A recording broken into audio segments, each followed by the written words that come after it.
Hello, Barry Winbolt here with another episode to help you get a better handle on life. Quick bit of background. I've been a psychologist, therapist, conflict resolver, relationship person, and all the other stuff I've done for around 30 years now.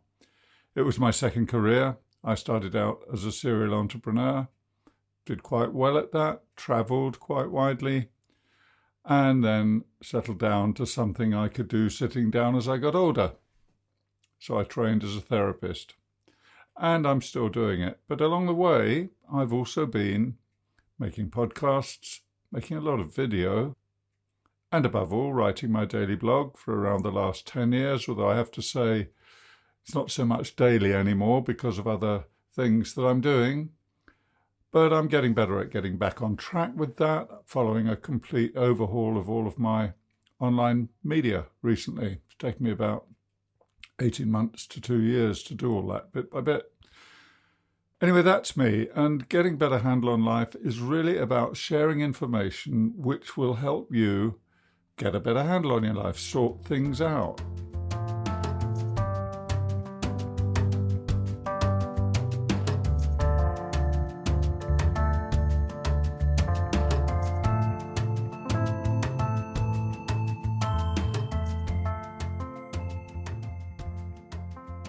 The ideas here that I'm sharing are things which crop up in my writing with my clients, and increasingly these days coming into me from my various online activities. So I get questions, kind of ask Barry.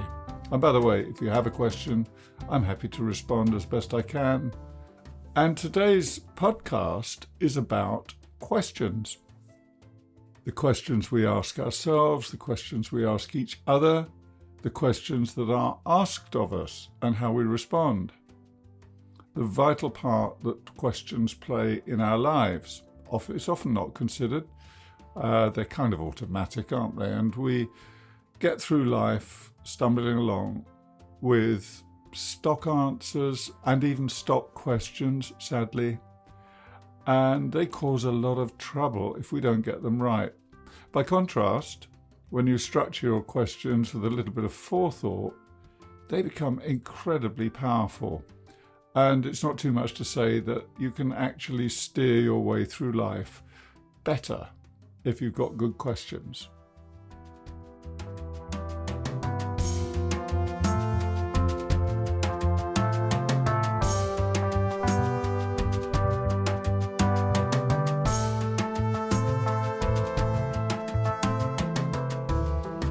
In this podcast episode, I shall also be talking about the questions that get us into trouble, and in particular that creepy and pernicious little word, why? That really does cause a lot of hassle, a lot of problems. But I'll backtrack for a bit. Let's get started on this problem of questions, or this question of questions. As a therapist, obviously, questions are my stock in trade. As a conflict resolver, a mediator, they're also my stock in trade. And in fact, I was taught a model of mediation years ago when I qualified, which relied only on questions. But we have an odd relationship with questions because we're not generally taught to use them. We don't generally think about them very much. And what triggered this particular episode was that I was recently asked to write something on powerful questions. And I'll put a link to that in the description of the podcast when it goes up. So they'll be self-explanatory. I don't have to go into that here. But powerful questions will actually open doors. They've been called keys. They'll find not just answers, but also provide a route very often.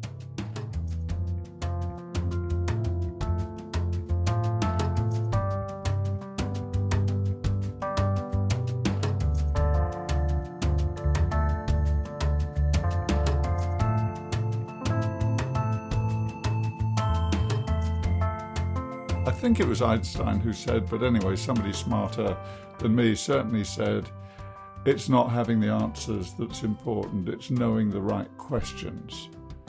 And indeed, many questions don't even require answers.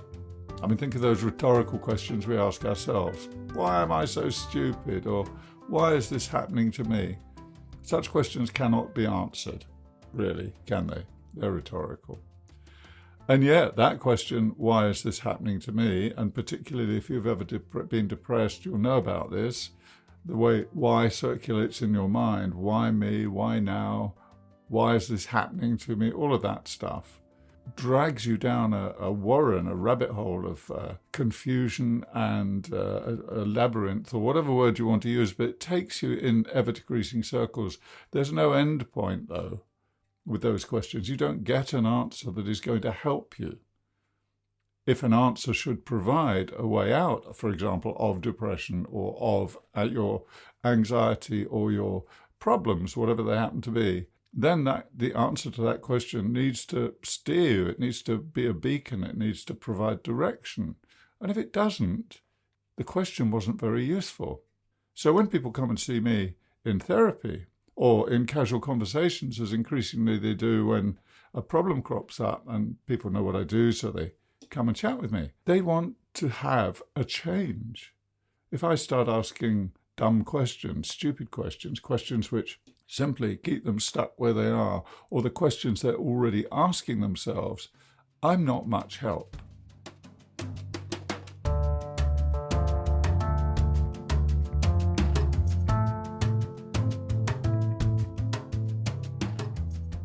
Time and again throughout my career as a therapist, people have told me when I do a review at the end of our few sessions together, I'm what's known as a brief therapist. I see people for 3 to 6 sessions typically, sometimes only one session.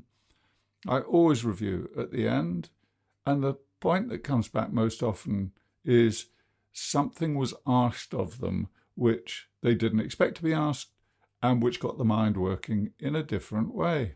One man said to me 8 minutes into the session, when I said so, after the nice bits and the odd bit of chit-chat, I asked him what we were going to do today, what would he like to discuss today? And he said, we've done it. The session is over as far as I'm concerned. That question you asked me has given me all I need for this week. But apparently I'd asked a question which gave him pause for thought. He was an intellectual. He worked at 2 universities. He was a very deep thinker. And he just took that question and off he went. We did a little more talk. We kept going for about 20 minutes because I wanted to make sure he wasn't just giving up or running away or not addressing something that needed addressing, but satisfied myself and him that was the case. And off he went for the following week, and I saw him a week or 2 later. So that powerful question that got asked, because that's what I do all the time anyway, I didn't have to think about it, I didn't have to plan it. But for him, it worked at that point. And that illustrated something that somebody called Carl Tom, a Canadian, T-O-M-M, by the way, a Canadian family therapist who's written a lot on questions, a very influential person in the field of family therapy. And he said that a good question goes on working a long time after it's been asked. Milton Erickson, another one of the great icons of the psychotherapy field of psychotherapy, and in particular hypnosis, said that a good question goes on working for up to 20 years. There's no time limit on it, which is the point he was trying to illustrate. Because quite often, and I certainly find this when I'm working therapeutically with people, I ask questions that I don't actually need to be answered. I just want them to have the question and to be with it for a time, and they'll take that question away and it'll keep working, I hope. Although, of course, I can't guarantee that. Do my best.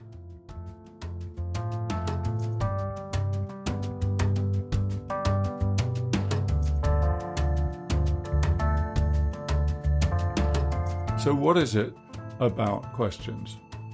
Well, first thing is we don't really ask very, what I call intelligent questions, very bright questions. We tend to trot out the usual ones.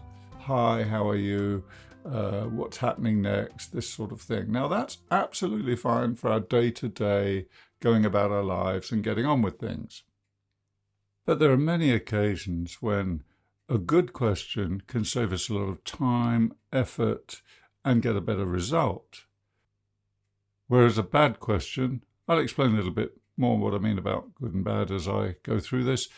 A bad question can tie you up in knots and actually keep you stuck with a problem for longer than you need be. See, we travel through life guided by our questions, so it's a good idea to ask the ones that show us the direction we should be taking. They're an essential part. Questions are an essential part of how we think, how we communicate, and without them we couldn't think straight nor communicate effectively. So we're using them constantly in our conversations with others and our conversations with ourselves, but we rarely think about how we structure them, and mostly they go unnoticed. They're such a central part of how we think and act and communicate that it'd be really hard to imagine how we could function, how we could manage without them. Occasionally somebody will say, "That's a good question." And just as rarely we might notice a powerful question because it prompts insight or gets us to think about something in a new way. But we don't think about how we create questions and how we ask them. We tend to notice the effects of questions rather than how they are constructed. So we don't get much schooling in their use, and we give little thought to the how and the why of asking questions. Some of us, perhaps during our training, as therapists in particular, are taught some basic types of questions, like open questions, closed questions. But unless we take the study further, and I was fortunate enough to do that and to be experienced to some people who got me thinking about this way back 30, 40 years ago, we don't generally do very well with our questions. We don't structure them in a way that is going to carry our conversation or our lives forward. In social situations and even at work, most of us rely on a limited range of questions. They're generally sufficient. How are you? What is that? What time shall we meet? These are fit for purpose in a routine way, but not suitable for those times when we need to dig a little deeper, to show genuine interest in another person, or to carry a conversation towards a satisfactory conclusion.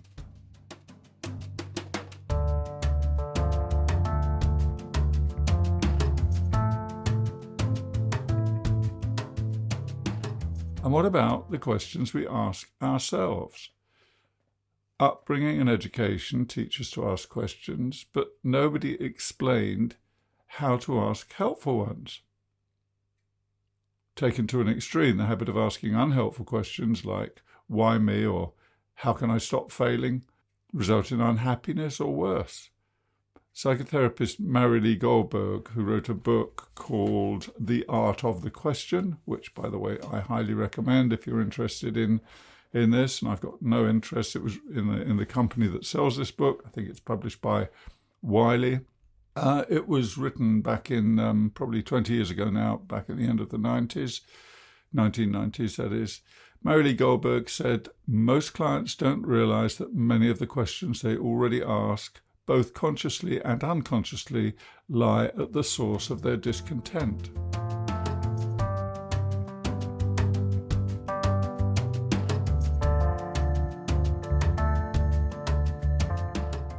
The right questions can open the mind and spark discovery, healing, change, and growth.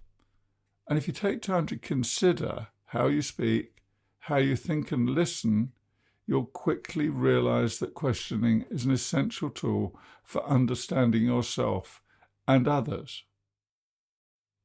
Despite this central importance, most of us are never trained to use questions. They're an aspect of our language that we all use daily, but we rarely stop to think about them. This means that we often don't get the results we'd like, and that our conversations can become repetitive and stale. As I've said, it usually doesn't matter. These aren't expected, these day-to-day questions, to get great results, and they're not taken literally. For example, when we ask somebody, "How are you?" we're not expecting a detailed account of their state of health. Other questions are rhetorical, as I touched on at the beginning of this podcast. "How could I be so stupid?" for example, is asked in self-reproach. We don't expect an answer. Typically, I reckon we ask hundreds of questions each day without realizing it. We have a constant stream of them running through our minds, as well as the questions we ask of others. Aristotle purportedly said that all human beings by nature desire to know. But when we fail to engage our curiosity and ask questions with a genuine desire to know, we can fail by falling into a number of traps. For a start, our quick-fix world expects answers. This misleads us into thinking that having the right answer makes us appear smart and, at work, good at our jobs. In fact, some people at work are identified as clever because they always have an answer. Unfortunately, in our haste to appear positive and in control, we've forgotten that the point of a good question is to uncover relevant information. Asking questions to display your expertise or knowledge has the opposite effect, tends to close things down and stifle debate.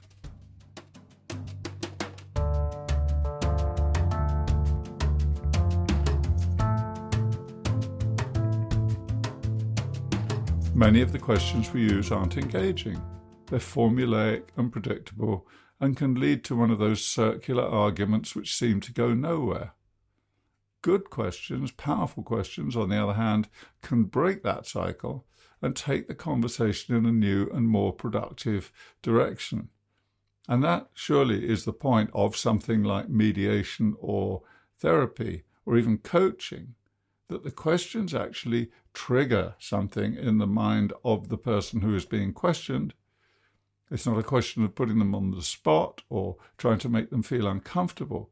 It's trying to light a fire, like the fire of curiosity, or trigger, stimulate, or challenge in some way that gets them thinking differently about the things they are needing to tackle in their life. We like to conform. So, though a question might form in our minds, we often fail to ask it for fear of being judged or looking stupid or ill-informed. And I know from my training work over the years too that because I've asked people this precise question because it happened to me, have you ever had a question on the tip of your tongue and you didn't ask it because you were afraid to for some reason? And very often it was because they were afraid of offending the other person, or they were afraid of appearing that they were interrogating the other person. And yet, if the question formed in their mind, there's a good chance it was a question that needed to be asked.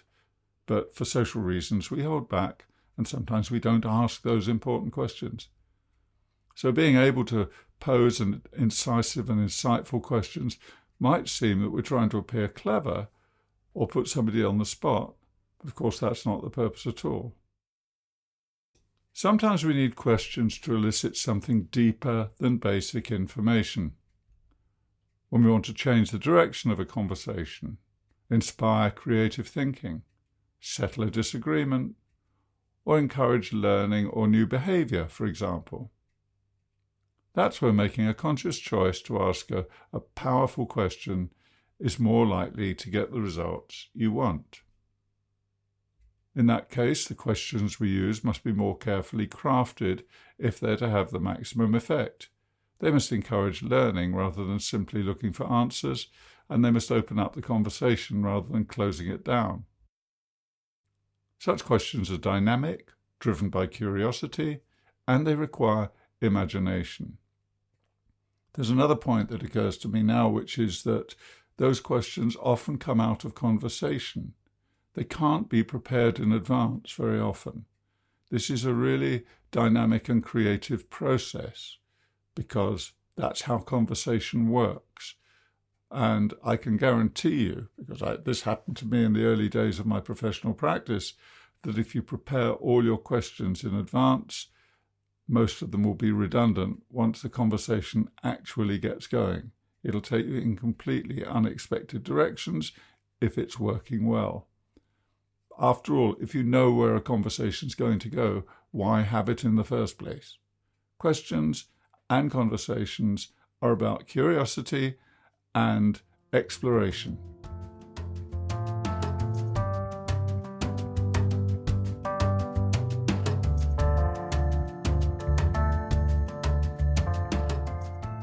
Powerful questions can trigger insight, inspiration, motivation, and even change.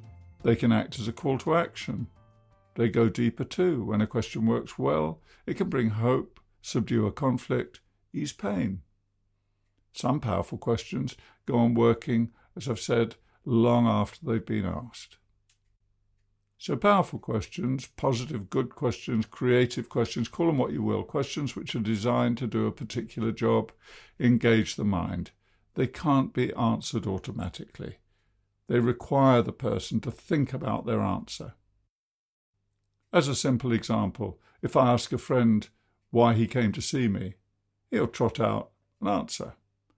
On the other hand, if I say, what led you to come and see me, he might access completely different information. Well, I was thinking about this and that.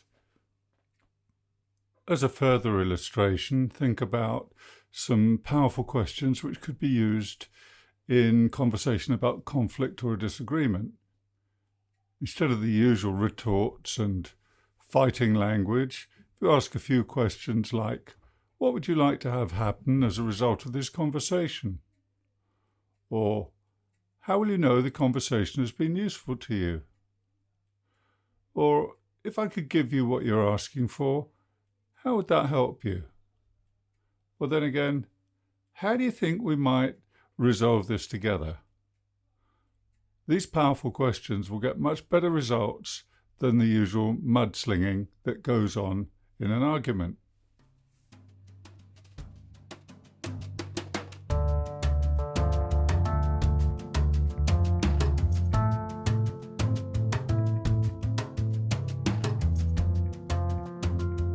So powerful questions, as I'm calling them, do a number of things. They engage the mind. They can't be answered automatically. They prompt thought and occasionally insight. They require more mental effort before responding, or at least mental engagement. And they may go on working long after they are asked. They also tend to be forward-looking. They ask about possibilities rather than what has happened. Powerful questions show genuine interest and they prompt learning. And they're precise about what is being asked. It's amazing how many questions I get via email and so forth, questions from people who have difficulties in their lives that they want to tackle, and yet the questions are almost unintelligible or too general to be of any use. And first, before I can answer them, I need to actually inquire more deeply about what actually is it the person is asking for. So questions need to be pretty precise about what is being asked. And in order to construct such a question, it's worth thinking about what you want the question to do. How do you want it to engage with the other person? Good questions encourage attentive listening. They strengthen a relationship. And in general, they are open questions which require more than a one-word answer. In contrast, weaker or less constructive questions can be answered without thinking. They don't uncover any new information. In fact, some people ask questions when they already know the answer, known as leading questions. They simply want the person to confirm something. They discourage a narrative response, so they can be answered, for example, with a simple yes or no. It's not going to take you very far, not going to lead the conversation into more constructive and creative realms. They can lead to circular reasoning. This is when you begin with a belief that you already have the answer, and so you ask questions merely to confirm, as I said earlier, to confirm your understanding or to coerce the other person into giving you the answer you want. In the same way, some questions can anticipate an answer. For example, don't you respect me? Or do you love me? And then there are those questions that combine several questions. For example, why are you late? Don't you care? So you've got two types of questions there, neither of which are very productive. But it's also hard to answer a question when you're asked multiple questions like that.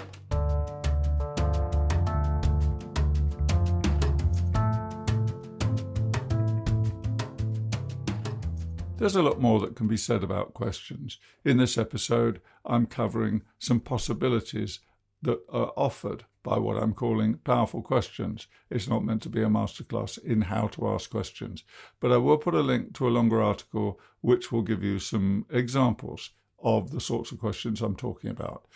I'm also recommending Mary Lee Goldberg's book on the art of the question, and I'll put a link to that too. If you want to ask good quality questions, hone your curiosity. Be curious about other people, not in a nosy or a probing sort of way, in a conversational and curious sort of way, because that will get you better results. A potent side effect of powerful questions is their ability to access new thinking. Think about this for a moment. If you only ask the questions that everybody else has asked, why would the person who's answering be able, in their own mind, to access anything deeper than the day-to-day responses they've already trotted out a dozen times? Now, this is one of the great problems in interrogations, as anybody trained in interrogation knows, that if you really want to uncover information that's new, you have to break through or explore past the patterns that have already been, the patterns of responses that have already been laid down, because that person has probably been asked that question and told that story dozens of times before. And of course, as we know, the mind confabulates. It creates, it expands on the story, it adds information. And that's one of the dangers of asking routine and mundane questions, as I've called them, particularly where interrogation is concerned, and you simply take the person back into a narrative that they've already rehearsed many times before. Good questions ask the person to step outside that narrative without them fully realizing that that's what they're being asked to do. And coming back to my own practice again, one of the most common phrases I hear is, "Nobody's ever asked me that question before." Well, I couldn't be prouder. At least I'm not repeating what everybody else is doing. This is part of what makes talk therapy effective, and also why debate is such a powerful part of education. Another positive is the way that the habits of showing interest and paying attention benefits relationships. It's been said that the first rule of communication is to listen well, and great communicators are also great listeners. Paradoxically, people pay more attention to those who ask thoughtful questions and listen attentively. There's no need to grandstand or shout your knowledge from the rooftops. Just ask a few good questions. You'll get all the attention you need. So if I had to come up with some simple rules to guide you about learning how to construct powerful questions, the first would be develop your curiosity. Ask questions in a spirit of learning rather than being driven by the need for answers. Avoid questions that begin with why. Now, I said at the outset that I would actually cover why in more detail, and on the hoof here, I've just decided to do that as a separate podcast. So the podcast on why will follow next week. For now, I'd simply say avoid questions that begin with why. It's preferable to formulate questions that begin with what, where, how, or who, as they engage the mind differently. Try it and you'll see what I mean. Ask forward-looking questions rather than past-oriented ones. Looking to the future reveals possibilities more efficiently. Show genuine interest and positive intent. Your questions shouldn't seem like an interrogation, and people who are good at asking questions do it conversationally, and it just doesn't feel like the person is being quizzed in any way. They're simply drawing out information in a conversational manner. Now, as a general rule, in a general sense, women tend to be better at that than men, and we men sometimes get a bit of stick for that. It's a skill which can be honed and refined relatively easily. The easiest way to do it is to show genuine interest and to make sure that the person of whom you're asking questions looks upon you and your questions or your conversation positively. So in some way you're showing positive intent. And be prepared. Finally, there are 5 little points I've made here. Be prepared to not know. Not everything has an answer, nor an explanation. And it brings us back again to using questions to explore with an open mind, to develop curiosity and to prolong the journey rather than actually aiming for a goal or a question or a specific outcome.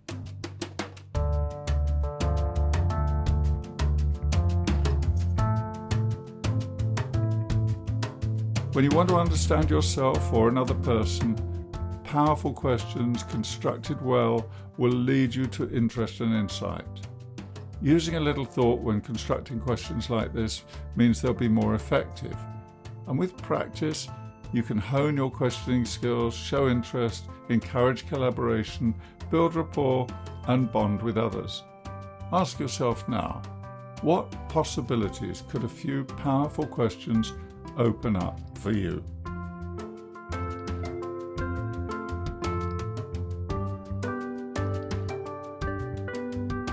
That's it from me for today. Remember that there's a lot more of this sort of information, and in particular I've got some blog posts on questions on my website at www.barrywinbolt.com. Please remember to give this podcast a thumbs up by liking it, or pass it on to a friend, or do both indeed. And if you have any questions for me, email me at info@barrywinbolt.com. And in all cases, that's Winbolt with an N for November, not an M. People quite often make that mistake. So, over to you now. I hope I've sparked some ideas and given you food for thought. Thank you very much for joining me, and I'll be back with the second part of this topic in a week or so. Thank you very much. Goodbye.